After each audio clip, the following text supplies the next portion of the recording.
Hello, this is Eleanor. Just bringing you an update about the coronavirus in Uganda and things that are going on there. Uganda had its first case diagnosed of the coronavirus on March 22nd, and it was from a person coming back into the country who had been in Dubai and got infected there, brought it into this country, into Uganda. There are now, as of March 27th, 23 confirmed cases in Uganda. And I believe they're centered around Kampala, and Entebbe is the airport. So in that area. Our ministry is focused over in Jinja, which is northeast of Kampala. You can find all these places on Google Map. Musamba and Fazira, that lead the Binji Cooperative there, live in Wairaka village, which is a little east of Jinja. Our other two focuses are in Bukaye village, which is outside of Iganga, Iganga, and then a little bit northeast of there, outside of Kaliro village. That's where all our sponsored families are located. They are all safe as of today, which is March 28th. And I ask you to pray for their safety, pray for their provision, because the media hardly report it, but we've actually had a plague of locusts to the east of there, East Africa, that was just starting to come into Uganda, and prices have gone up on food and such. There's been a lockdown put on the country by the president of Uganda. About 2 weeks ago, they closed all the schools for at least 30 days. So all the children are back home with their families. Secondly, they have outlawed public transportation, which has posed a problem, because if you followed our Facebook page, we were asking prayer for Topi, who is a widow. Her son had gotten killed in the Ugandan army serving in Somalia. The funeral was over in Tororo district, which is in the far east side of Uganda. She was there with her daughter and grandchildren, two of who are now orphaned because their father was the army soldier. Topi got sick. They have brought her back home, but her grandchildren are still in Tororo, staying with family members who are not Christians, and until we can go get them, because even private transportation can have no more than 3 people in a vehicle. That's the driver and 2 passengers.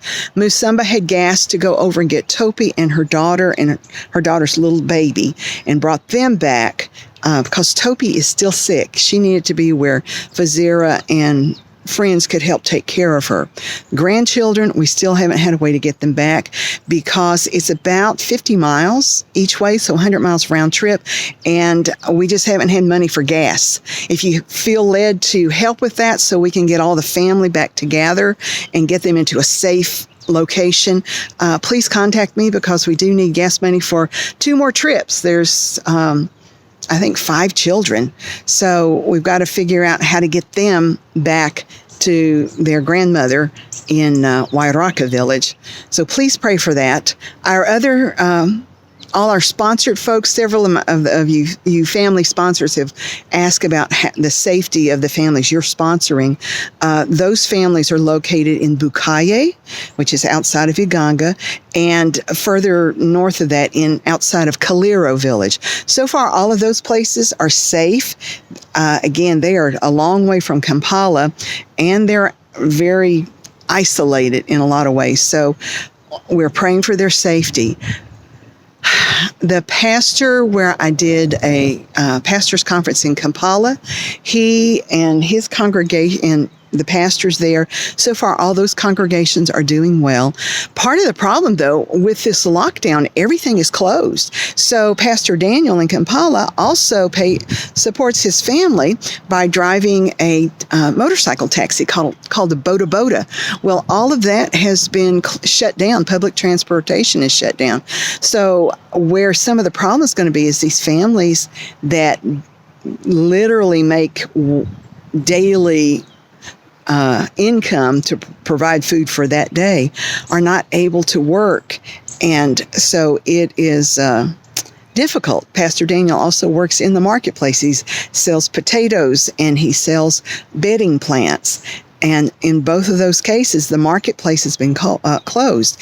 There was a video Musumba sent me from Kampala of the police literally firing guns into the air to drive people out of the streets.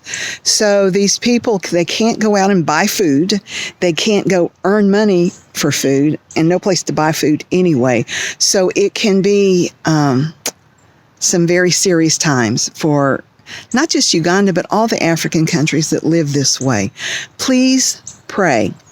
The Father is watching over us. We in America, we've got a healthcare system that is ramping up and is struggling, is being stressed, but so far is keeping up with the cases here. In Uganda and a lot of other countries, there will not be that sort of provision. And so the Lord knows, and the Lord is able to protect. One of his names is Yahweh Rapha, the Lord our healer. And I ask him to manifest his nature in those people, in his people in Uganda.